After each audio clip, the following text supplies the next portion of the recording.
Ma toute première question serait tout simplement de te présenter qui tu es, qu'est-ce que tu fais, ton parcours en tant qu'entraîneur, ton parcours académique aussi. Je trouve ça intéressant pour que les gens puissent un peu en savoir plus sur toi.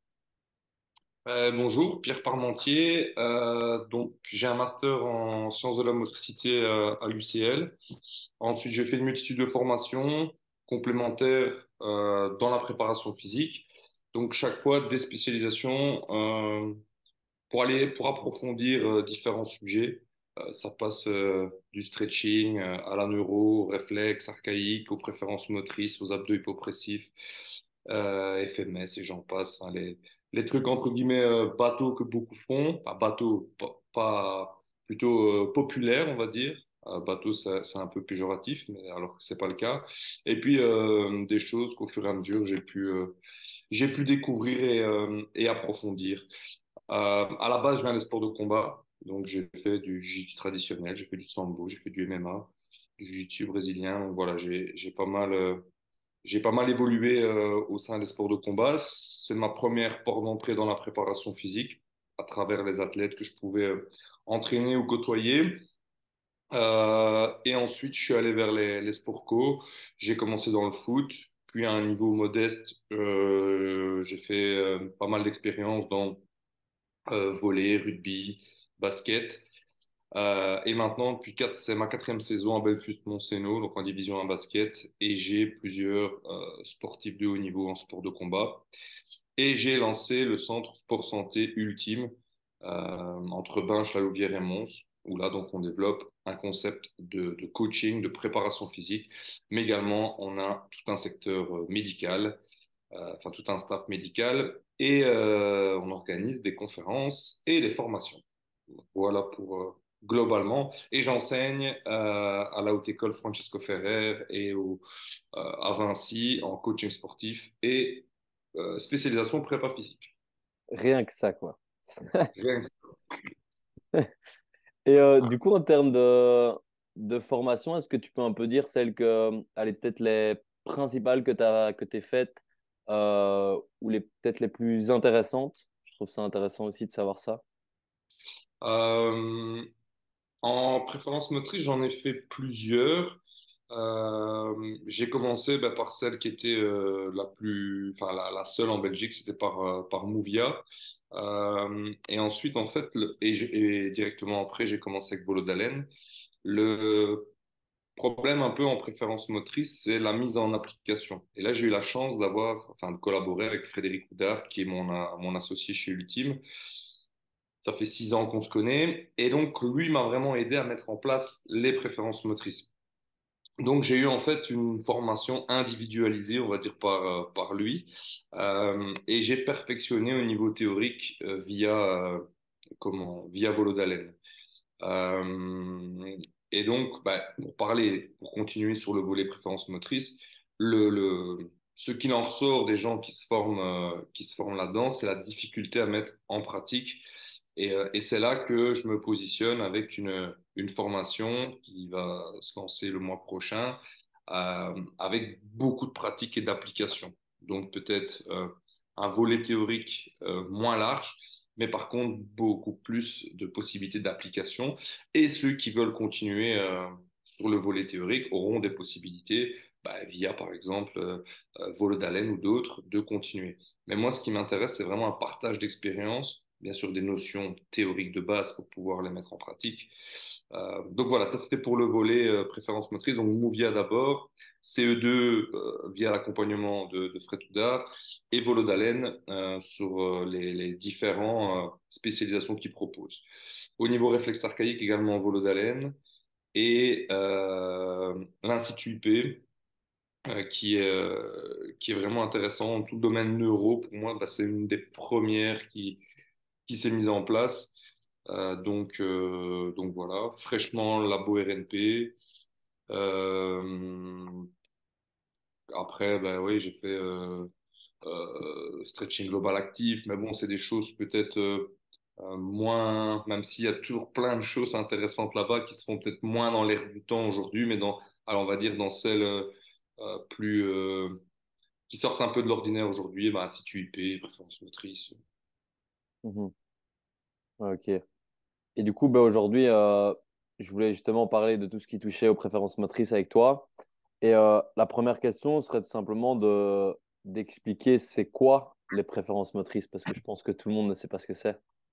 En fait, les préférences, ben, simplement, si je te demande de croiser les bras, tu peux le faire en même temps que moi, ben, t'as quel bras toi au-dessus, le droit ou le gauche? Le droit. Le droit. Ben, moi aussi, j'ai le droit. Ensuite, je te demande de décroiser, de recroiser en mettant le gauche. Ouais. Et tu vois, c'est moins évident, c'est moins simple, c'est moins fluide. Et ça, c'est une préférence. Et donc, pour rester sur l'idée, si tu as un coach qui te dit depuis tout petit, ben non, non, c'est le bras gauche que tu dois mettre au-dessus, bah, tu vas te forcer à mettre le bras gauche. Alors tu auras une aisance parce que tu l'auras entraîné, mais c'est moins naturel.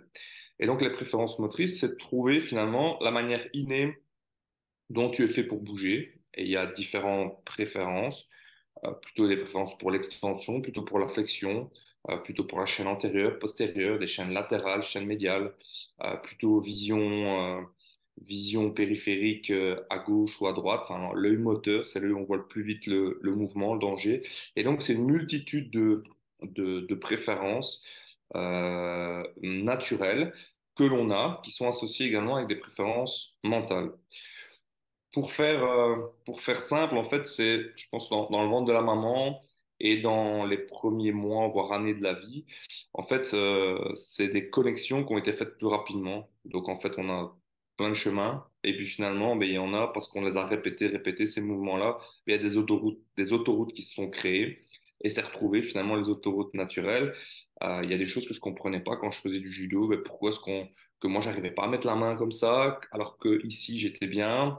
Et voilà, on avait beau m'entraîner, à m'obliger à faire un mouvement, mais finalement, il n'était pas efficient. C'est comme si demain, je te dis, bah, tu dois t'entraîner à mettre le bras gauche au-dessus, bah, tu sauras peut-être le faire, mais ce ne sera pas efficient. Alors, le truc, c'est de voir, est-ce que tu peux fonctionner dans tes préférences ou est-ce que tu es obligé de fonctionner à l'inverse? Je prends l'exemple, tu as une préférence pour l'extension, mais tu fais de la lutte, bah, il va falloir que tu fonctionnes quand même à l'inverse de tes préférences. Et donc, en fait, c'est toujours une étude de savoir est-ce qu'on doit l'entraîner dans ses préférences, avec quel pourcentage de prévention hors préférence ou de points faibles, et voir aussi si on n'est pas en excès de rigidité, en excès de fluidité. Et c'est toujours un curseur qu'on vient déplacer. C'est pas tu as des gens qui vont être très marqués, d'autres qui vont être beaucoup moins marqués. Je prends l'exemple, tu as des gens, ils savent rien faire avec leur main gauche, ils font tout avec leur main droite. Et puis tu as des gens qui vont faire certaines choses à droite, certaines choses à gauche. Et eux sont donc moins marqués dans leurs préférences manuelles. Et au niveau de l'ensemble des préférences motrices, euh, on est sur les mêmes choses. Et du coup, c'est toutes des choses qu'on a dès la naissance. Où on a une partie dès la naissance, on voit déjà des mouvements dans le ventre de la maman, d'enroulement, déroulement. Mais c'est vraiment dans les premiers mois, voire années de la vie, qu'on va consolider ses préférences. Mais du coup, dans quel but, pourquoi parler de préférences motrices dans la préparation physique? Tout simplement pour optimiser ta préparation, parce que si par exemple tu as une préférence pour l'extension et le rebond, et que je viens de te demander toute une série de mouvements d'ancrage et que je ne t'entraîne que dans l'ancrage, bah, ça va être compliqué pour toi d'être performant. Tu pourrais même, il y a des risques de te blesser. Si tu as dans un mouvement, par exemple, au basket, à Mons, j'ai des joueurs qui, naturellement, je vais leur voir faire un shoulder press, ils vont aimer vraiment écarter les coudes et avoir les coudes loin du corps. J'en ai d'autres, si je lui demande de faire un développé couché avec une barre, ben, il n'aime pas trop, veut travailler avec des dumbbells pour pouvoir avoir les coudes plus proches du corps. Et en fait, si on oblige la personne à fonctionner d'une certaine manière, à l'inverse de ses préférences, qu'est-ce que je remarque? Bah, des tendinites, de l'inconfort, des tensions. Et finalement, ben, on va à l'inverse de ce qu'on voudrait en prépa physique, c'est-à-dire optimiser à la fois les performances, mais surtout le volet prévention. Aussi savoir si la personne, en fait, pour une même pathologie, une rééducation va être différente en fonction du profil. Certains, pour une tendinopathie tendon d'Achille, on va aller sur du rebond et d'autres, on va aller sur de l'ancrage. Et donc, ça va dépendre à la fois peut-être des préférences, mais aussi l'origine de la blessure. Est-ce que la blessure vient parce qu'on a travaillé à l'inverse des préférences ou elle vient parce qu'on a surexposé ses préférences? Et comment savoir, par exemple, euh, si, si imaginons, tu vois, au shoulder press, ben, il a les coudes d'une certaine façon, comment savoir si c'est réellement une préférence motrice qui est, entre guillemets, positive pour lui, ou c'est en faisant comme ça, ben, peut-être qu'au contraire, ça va être mauvais pour lui et qu'il le fait peut-être dû à, je sais pas moi, un manque de mobilité ou quoi que ce soit, ou il fait une compensation quelque part. Comment se dire, OK, là, c'est juste une préférence motrice, donc je corrige pas sa technique, ou au contraire, c'est peut-être pas une préférence motrice, mais qu'il faudrait corriger. Je sais pas si tu vois un peu où je veux Oui, aller. complètement. En fait, on fait des tests. On fait des tests où on vient de placer dans des mouvements, dans des positions, dans des postures. On active certaines chaînes et on voit ben, ton aptitude à garder ta tonicité dans ces mouvements ou dans d'autres. Et tu vois que parfois, juste changer un petit truc, la personne, elle a plus du tout de tonus musculaire et elle n'est pas capable de maintenir la position. Alors que tu la remets dans un mouvement de fixation ou de positionnement et tu vois que directement la personne garde du tonus. Et si tu testes, tu verras que ben, il y en a, ils fonctionnent dans un, il y en a, qui fonctionnent dans l'autre et que naturellement, ils ont tendance à reproduire les mouvements pour lesquels ils sont faits. Je prends l'exemple de l'œil moteur, ben, naturellement, on va peut-être se positionner d'une certaine manière, on va positionner son écran par rapport à soi de manière naturelle. Parfois, pour une question logistique, on va le mettre à l'inverse, tout simplement parce que la prise, elle est mise à droite, alors on va peut-être mettre l'écran à droite, ou parce que le bureau, il est organisé d'une certaine manière. Et là, on va créer toute une série de tensions qu'il n'y aurait pas eu si on avait placé l'écran de manière naturelle. Mhm. Et du coup, par exemple, ça pour l'œil moteur, dans un sport, c'est intéressant aussi de travailler. Si par exemple on a une préférence à tourner la tête d'un côté, ben dans le sport, ça peut être intéressant d'avoir les deux, d'être aussi à l'aise à droite qu'à gauche. Alors, tu peux tout apprendre, mais par contre, tu seras pas aussi performant. Donc, tu es droitier. Mhm.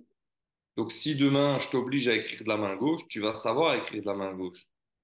Mais est-ce que ça va pas te demander trop de concentration? Est-ce que tu vas être aussi efficient en entraînant ta main gauche? Alors là, ce qu'on pourrait imaginer, c'est de dire, bah, quand tu dois beaucoup utiliser ta main droite, on entraîne ta main gauche pour permettre juste le temps de repos de la main droite de prendre le relais. Et en fait, c'est là-dessus qu'on va évaluer les besoins de travailler à l'inverse, enfin non, à l'inverse des préférences ou non.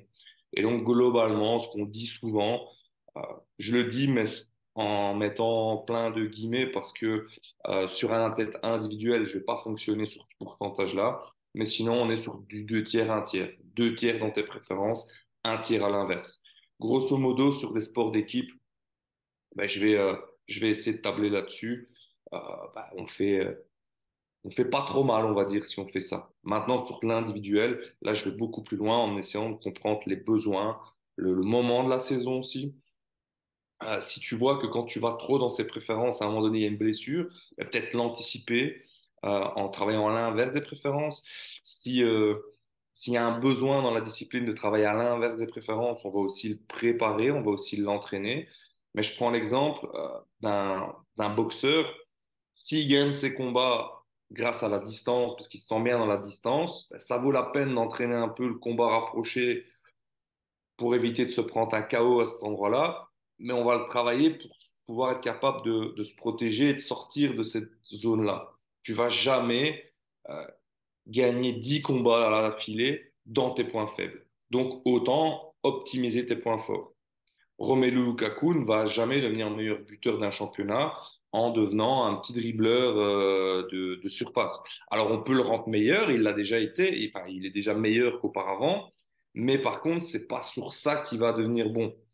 Et à l'inverse, on va pas demander à un profil comme Eden Hazard de foncer en profondeur et de casser tout ce qu'il y a sur son passage, comme pourrait le faire Romelu Lukaku ou Alan. Mhm. Ok. Et du coup, souvent dans les préférences motrices, on parle de plus aérien, plus terrien, comme tu l'as un peu expliqué là. Est-ce que tu pourrais peut-être vite réexpliquer c'est quoi les principales différences entre ces deux profils-là et comment justement arriver à voir qu'un athlète est plus terrien, plus aérien? Est-ce qu'il y a des tests spécifiques que tu ferais ou quoi? Ouais, alors bah, les expliquer les tests c'est compliqué voire impossible, mais clairement on va aller tester des chaînes musculaires, la tonicité dans certaines chaînes musculaires pour voir s'il est plus tonique dans un style ou dans un autre. Alors terrien aérien, c'est juste une préférence, et dans les terriens il y a plusieurs catégories, dans les aériens il y a plusieurs catégories. Maintenant, je pense qu'il faut aller progressivement pour bien comprendre les notions avant de trop spécifier les différentes catégories. Et après, il y a encore d'autres préférences. Terrien aérien, je pense que c'est Cyril Jeanne de Volo d'Haleine qui a développé ce concept et c'est cette nomenclature en tout cas. Après, il y a déjà plein d'autres préparateurs physiques qui parlaient de courses ondulatoires, de courses rasantes. Si je prends ben, par exemple une discussion que j'avais eue avec Fabien Bertrand, préparateur physique David Goffin, il m'avait dit que Guy Namurois, qui était préparateur physique au standard, ben, lui disait, ben, tiens, regarde, tu vois, il y a des athlètes qui rebondissent, il y en a, ils ont tendance, la tête, elle est toujours au même niveau. Et donc l'aérien, c'est celui qui va préférer le rebond, l'extension, il va avoir une ondulation, un temps de vol assez haut dans la course, là où le terrien, il va avoir une foulée rasante, plutôt un temps de contact au sol plus long et moins d'oscillation au niveau de la tête. Et donc, il y a déjà des observations. Après, il faut voir attention, est-ce qu'on leur a pas inculqué une certaine technique de course quand tu vas chez certains athlètes? En endurance, longue durée, c'est plus facile, entre guillemets, mais sur des séries de sprints ou ce genre de choses, parfois, la technique de course est tellement ancrée que c'est compliqué de voir juste à l'observation. Je ne sais pas si j'avais encore d'autres choses en tête, mais ça m'est sorti. Bah, du coup, ouais, les tests, mais tu disais que c'est assez compliqué d'expliquer. Ouais, les tests, voilà, ça doit s'apprendre, ça doit même en regardant un test dans un livre, bah, c'est compliqué. D'ailleurs, là aussi, là où c'est le problème, c'est la capacité à déterminer le profil d'un sportif ou d'un patient. Et alors, il y en a, ça va être très, très simple. Mais parfois, on a des éléments qui peuvent venir nous poser souci. Par exemple, sa morphologie, si elle ne matche pas avec ses préférences, ben, parfois, on va avoir une morphologie très élancée. On va avoir tendance à penser qu'il est aérien alors que non. Alors que parfois, ben, c'est vraiment la morphologie qui correspond. Il va avoir des réflexes archaïques qui peuvent venir aussi, un réflexe d'extension qui va venir se placer. J'ai eu le cas d'une jeune fille, une cliente d'Ultime, parce qu'on teste nos clients. Ben, je voulais savoir quel était son profil. Et puis, j'étais sûr qu'elle n'avait pas ce profil-là. Mais par contre, je la testais à l'inverse. Et je lui dis, bah, écoute, en fait, nous on donne les bracelets. Donc, dans le logo Ultime, on a quatre couleurs qui correspondent aux quatre grandes familles des préférences. Et on donne aux Ultimers le bracelet qui correspond à leur famille. Ça permet ainsi de, de directement avoir des infos sur eux. Après, dans les couleurs, il y a encore des cas spécifiques, mais déjà avec la couleur, ça nous donne beaucoup d'infos. Et donc, pour l'anecdote, je donne un bracelet jaune, mais je savais très bien que c'était impossible qu'elle soit jaune, de par sa manière de bouger, aussi du côté psychologique, le regard, la forme des yeux dans le regard, parce que vu que le psychologique est en lien avec le moteur, et je lui dis, écoute, je te retesterai par la suite, parce que là, c'était un testing de groupe. Et en la retestant, en fait, eh bien, elle a toujours un réflexe d'extension. Et donc, quand j'allais la mettre sur ce qui devait être ses points forts, c'est-à-dire l'arrière, son réflexe archaïque était actif et donc l'empêchait d'être tonique sur le point arrière. Et donc là, ben, c'est la semaine passée que j'ai vu ça. Donc, on va mettre en place euh, un protocole d'intégration du réflexe pour qu'elle puisse utiliser ses forces. Je prends l'exemple d'un joueur de tennis. Si justement son point fort, il est à l'arrière, donc il doit s'ancrer dans son point fort pour pouvoir taper la balle de manière optimale. Mais s'il y a un réflexe qui l'empêche d'aller sur son point 1 et qui le renvoie vers l'avant, il ne pourra jamais utiliser son point fort. Ouais, donc là, tu dois supprimer ce qui lui donne envie d'aller vers l'avant. je dois supprimer le réflexe qui l'envoie naturellement vers l'avant. Mhm. Mais du coup, Si est-ce que c'est judicieux en tout cas, parce que parfois un réflexe peut avantager la personne. Mais dans ce cas-ci, chez elle, c'était pas c'est judicieux de l'inhiber. mais du coup, est-ce que une personne qui serait de nature à être plus terrien, est-ce que d'office, ça veut dire que dans un sport où on a besoin d'être plus aérien, est-ce que automatiquement, ben, il sera jamais le plus performant dans son domaine, là où une autre personne sera aérienne de base dans un domaine aérien? Qu'est-ce qu'on appelle aérien? Alors, si c'est aller dans les airs, on peut très bien aller dans les airs en étant terrien. C'est juste la stratégie qu'on va utiliser qui va être différente. Là où l'aérien va avoir très peu de flexion et va être vraiment sur de la raideur musculo-tendineuse pour rebondir, le terrain va prendre un petit peu plus d'ancrage pour aller en concentrique, avoir une bonne détente. Et j'avais un joueur les 2 premières années à Belfus-Monceno qui était terrien, mais c'est lui qui avait la meilleure détente, tout simplement parce que il allait en concentrique, il était fait en fibre rapide, et donc il avait une meilleure détente. Donc, il faut bien te dire aussi qu'il y a le côté composition du muscle qui va jouer aussi sur la capacité à décoller. Maintenant, si c'est aérien dans le sens pas trop fléchir, des gammes rapides, des gammes de pieds rapides et compagnie, c'est clair que l'aérien va avoir plus facile que le terrien.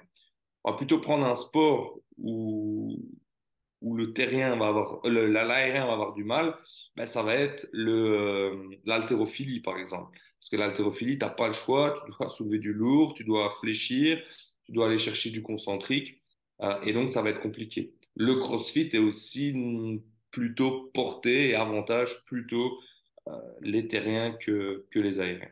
Mhm. Et du coup, est-ce qu'il y aurait des risques à proposer? Parce que là, tu disais que, par exemple, grosso modo, tu fais un travail deux tiers, un tiers entre les préférences et les non-préférences. Est-ce qu'il y a un risque à faire euh, des exercices qui ne sont pas dans les préférences de l'athlète ou un risque de faire trop d'exercices qui ne seraient pas dans ses préférences suite à une non-analyse de cet Ouais, aspect-là? clairement. Alors, chez certaines personnes, non, mais chez la plupart, on voit quand même pas mal de blessures ou pas mal d'inconfort. Et par exemple, ben, les méthodes d'entraînement en musculation classiques sont des méthodes d'entraînement très terriennes. Et à un moment donné, j'ai voulu travailler à l'inverse de mes préférences, parce que c'est plutôt dans le style prise de masse ou ce genre de choses. Et clairement, les 6 mois qu'on suivi, je l'ai payé au niveau du dos. Ouais, donc là, c'est important de faire une bonne analyse de ton athlète pour savoir dans quelle catégorie. En fait, avant chaque prise en charge, toi, tu fais des tests pour savoir dans quel endroit il se situe pour ensuite individualiser ta prise en charge. Clairement, clairement. Moi, c'est mon point de départ. C'est mon point de départ. Après, je vois s'il n'y a pas un réflexe, j'analyse son système nerveux. Maintenant aussi, les morphopréférents. Donc, c'est un concept aussi que Volodalen a sorti avec Mathieu Toulza en France. Et donc, c'est de voir finalement, est-ce que ta structure correspond à ton système nerveux et est-ce que ta structure te permet ou non de faire certains mouvements. Donc, voilà, il y a plein d'éléments qui arrivent par la suite. Mais mon point de départ, ça reste l'analyse des préférences. En plus, ça me permet de connaître le profil psychologique de mon athlète et dans la gestion de son calendrier, de son planning, de sa planification et la gestion humaine, ça m'aide énormément de fait de savoir comment il fonctionne. Mhm. Et du coup, quoi qu'il arrive, euh, tu vas d'office travailler, faire aussi des séances ou des exercices où tu travailles hors de ses préférences. C'est pas Alors, bon d'être trop aérien et de se dire, OK, l'aérien, on va faire que des exercices focus aérien. C'est toujours bien d'avoir un peu des deux. il faut toujours faire quand même un peu des deux. Ça va être dans la proportion qui va être différente, ça va être dans la période. Alors, je pourrais faire des séances complètement à l'inverse des préférences, même si dans l'approche, il va quand même toujours avoir quelque chose qui correspond à mon athlète. Mais globalement, j'ai parfois des séances qui sont fortement orientées à l'inverse, souvent loin des compétitions. Euh, Souvent, je le place en sandwich, c'est-à-dire que je mets préférence, inverse de préférence, préférence dans la séance. Et alors, ben, plus je vais me rapprocher, genre si je vais faire lors de l'affûtage, ben là, je vais quasi être à 100% dans les préférences. Ouais, et ce serait quel type d'exercice, par exemple, pour des exercices allez, classiques qu'on a souvent l'habitude de voir en musculation? Est-ce que tu pourrais, bah, je pense au squat, c'est peut-être ça, c'est plus simple à se rendre compte. Qu'est-ce que tu ferais faire avec un aérien et un terrien? Mais est-ce que pour des exercices type, je sais pas moi, développé couché, est-ce qu'il y a aussi des adaptations ou d'office, tu as besoin d'être debout ou pour ce type de Non, tu as des préférence? adaptations dans tout. Euh, donc, clairement, le deep squat classique, avec en plus la barre bien devant, le buste bien droit, une bonne mobilité au niveau cheville, genou, hanche, et avec un temps d'application de la force, ça, c'est très terrien. Maintenant, si tu mets la barre un peu plus dans le dos, tu descends moins bas, tu joues un peu plus en flexion de tronc et avec moins d'amplitude, ça va plus ressembler déjà à quelque chose qui va convenir à l'aérien. Euh, Après, ça va être dans le tempo choisi, dans l'amplitude choisie, dans voilà, tu peux jouer sur une variété d'exercices. Soit tu utilises le même exercice, tu adaptes la charge, le tempo, l'amplitude, ou alors ben, tu viens sur des exercices qui sont totalement différents. Euh, Après, si mon sportif il a pas besoin de plus d'ancrage, ben, j'ai pas besoin, s'il est aérien, j'ai pas besoin de lui en mettre tant que ça. Si par contre, dans certains sports, je vais prendre le jiu-jitsu, où tu as une phase, si tu es aérien, tu peux jouer sur ton côté aérien dans le karaté. Et quand tu arrives dans la phase judo, le jiu-jitsu, c'est plutôt un mélange de le jiu traditionnel, hein, pas le brésilien, c'est un mélange de karaté et de judo. Et quand tu arrives dans la phase judo, ben, tu dois avoir une capacité d'ancrage. Donc, s'il est aérien, ben, j'ai pas le choix, je dois quand même l'entraîner pas mal à l'inverse de ses préférences. Euh, et donc, voilà, ça va être de l'adaptation dans les exercices, principalement, et du choix d'exercice. Et du coup, imaginons tu travailles le squat avec deux athlètes, un qui est capable d'aller travailler plus d'amplitude, l'autre pas. Est-ce que obligatoirement, ben, en termes de recrutement musculaire, ce sera pas pareil pour les deux? Est-ce que quelqu'un qui, du coup, va faire peut-être un quart de squat, tu vas lui faire travailler d'autres exercices pour avoir ce recrutement, équivalent avec celui qui saurait avoir une meilleure amplitude? C'est pas assez très clair. Ouais, mais j'essaye pas, tu vois, j'essaie d'avoir une charge en sport d'équipe, en tout cas une charge d'entraînement qui soit cohérente et globale sur l'ensemble des joueurs, mais je vais pas essayer à ce que ce soit exactement la même chose. Tu vois, c'est en sport individuel, mais de toute façon, je m'adapte totalement à la personne et donc je vais pas faire, par exemple, mes séances d'isométrique à la même période avec un aérien ou avec un terrien euh, parce que ben, le statodynamique va bien fonctionner avec le terrien, là où avec l'aérien, mes phases isométriques, ça va plutôt être pour aller chercher de la raideur au niveau musculo-tendineux. Et, euh, et donc, il y a des éléments qui peuvent être les mêmes types d'entraînement, mais je vais pas les faire du coup au même moment parce que ce sera pas pour la même chose, quoi.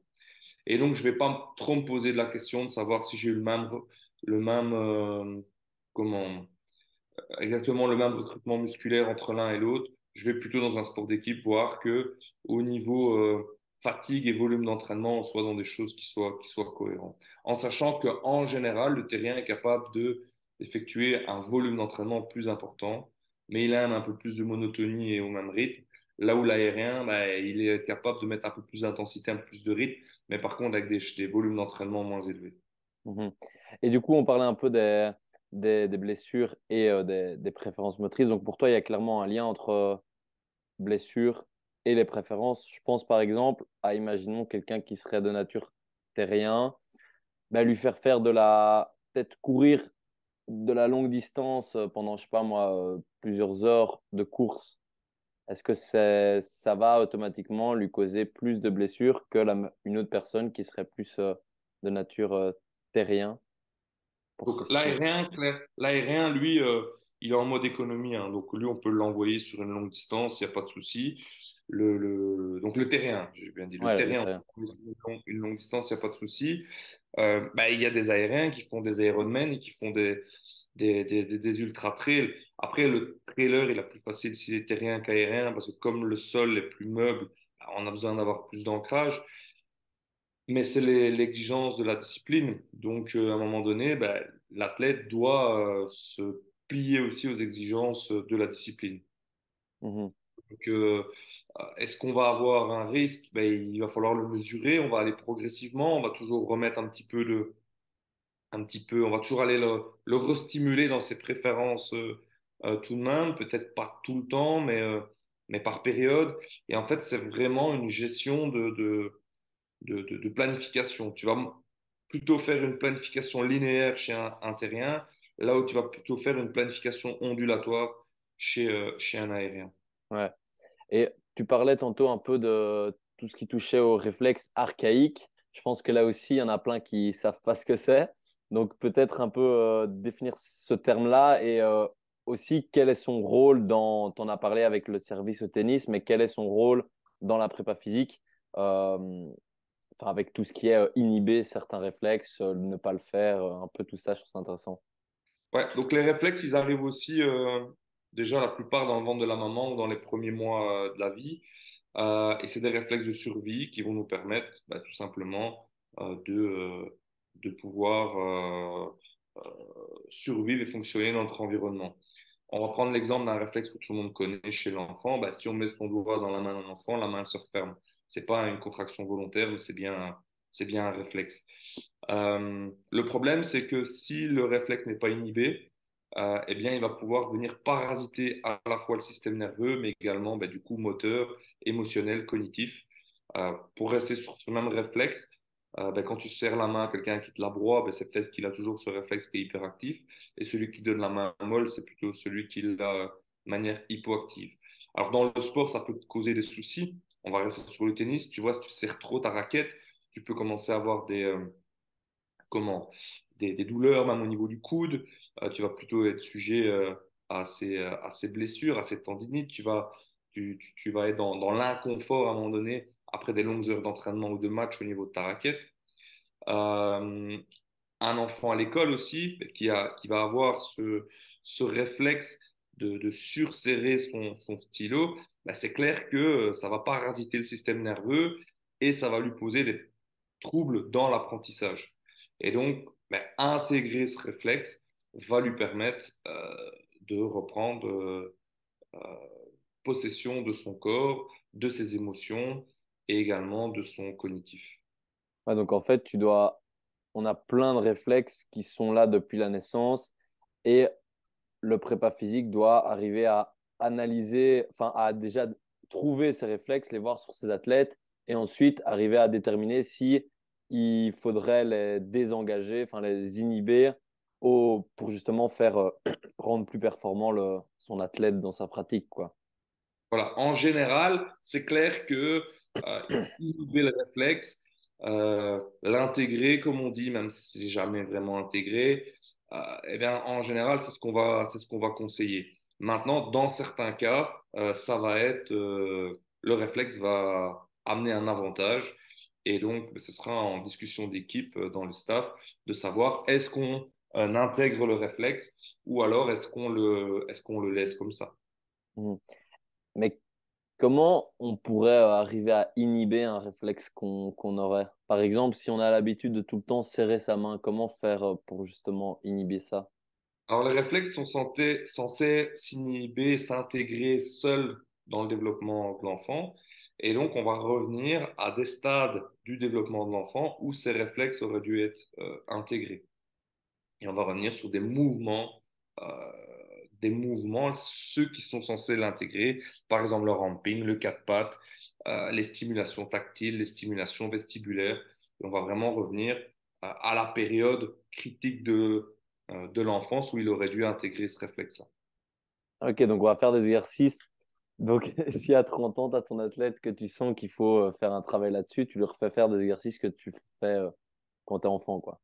Clairement, et moi, dans tous mes échauffements, je place quelques exercices type neuro, qu'on va dire, pour stimuler effectivement l'entrée sensorielle. Dis-toi bien que si les entrées sensorielles ne sont pas bonnes, ta posture ne pourra pas être bonne et le mouvement ne pourra pas être bon aussi. Et donc, quand il y a des genoux qui rentrent, on va essayer d'aller mettre des élastiques autour des genoux, on va essayer de faire plein de choses, alors que ben, peut-être que la première chose à faire, c'est aller stimuler au niveau sensoriel. Quelqu'un qui est raide de la chaîne postérieure, bah, aller lui faire des étirements s'il y a un souci au niveau sensoriel, bah, c'est peut-être pas cohérent. Donc, on va aller étirer une conséquence et pas une cause, alors que tu dois d'abord aller travailler au niveau de la cause. Si par exemple au niveau vestibulaire, ton système vestibulaire n'est pas mature, eh bien, tu vas te raidir, tu vas te mettre en protection, tu pourras avoir une élévation du rythme cardiaque, tu pourras avoir une élévation de ta tension, tu pourras avoir des vertiges, tu pourras avoir voilà, une multitude de contraintes et de maux, dont le fait d'être raide, parce que ton système nerveux, sa première chose, c'est de faire en sorte que tu survives. Et donc, si ton système nerveux se dit qu'il y a un danger, sa priorité, c'est la survie, et c'est pas la performance. Et donc, justement, on va éveiller dans l'échauffement le système nerveux pour passer du mode survie au mode performance.